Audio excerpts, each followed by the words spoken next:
Local body ఎన్నికలలో ముగ్గురు పిల్లల నిబంధనలకు సంబంధించిన చట్టాన్ని తెలంగాణ కేబినెట్ తొలగించడాన్ని స్వాగతిస్తున్నామని తెలిపారు బీసీ జేఏసీ కో చైర్మన్ దాసు సురేష్. ఇక గ్రామీణ స్థాయిలో జనాభా అధికంగా ఉంటే బీసీ, ఎస్సీ, ఎస్టీల రాజకీయ ఎదుగుదలకు ఈ నిర్ణయం ఎంతో ప్రయోజనకరమని చెప్పారు.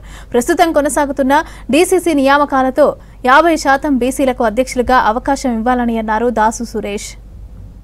తెలంగాణ ప్రభుత్వం నేడు నిర్వహించిన కేబినెట్ సమావేశంలో పంచాయతీరాజ్ చట్టం 2018 సెక్షన్ 21/3లో ఉన్నటువంటి ముగ్గురు పిల్లల నిబంధనను ఎత్తివేయడాన్ని బీసీ రాజ్యాధికార సమితి స్వాగతిస్తుంది.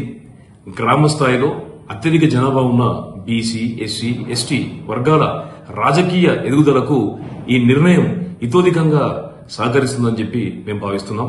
ఇందుకు ప్రభుత్వానికి ప్రత్యేకమైనటువంటి ధన్యవాదాలు తెలియజేస్తున్నాం. ఇదే తరుణంలో 42% రిజర్వేషన్లను బీసీలకు ఇస్తామన్న కామారెడ్డి డిక్లరేషన్ ను అమలు చేయడం కోసం ప్రభుత్వం చేస్తున్నటువంటి ప్రయత్నాలు ఆదర్శవంతంగా ఉన్నాయి.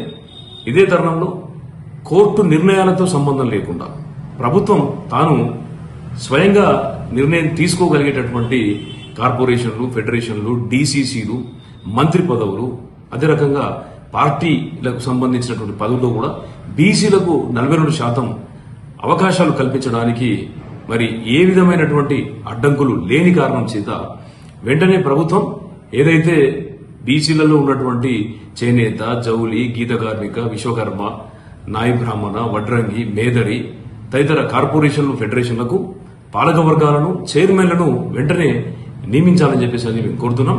ప్రభుత్వం తప్పకుండా అన్ని అవకాశాలలో బీసీలకు 42% ప్రాధాన్యతను కల్పించాల్సిందిగా మేము